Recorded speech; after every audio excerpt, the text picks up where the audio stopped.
mga ganito, hindi na pwede may sira-sira na. Naanuhan na kasi ng kalabaw. Yan, ang kukunin ko lang yung malinis. Yung walang sira na dahon. Yan.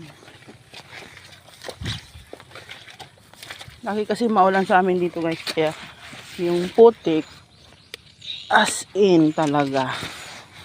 So now, marami na akong nakuha. Balik dako, day. Yun yung kalabaw namin. Balik dako.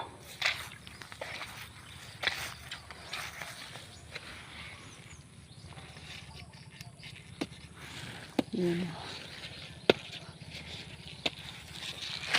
Yan.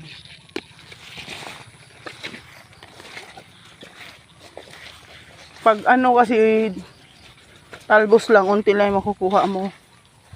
Ang ginagawa ko, sinasama ko yung dahon mismo. Ayan. Yung ano namin, bahay sa bukid. Ayan.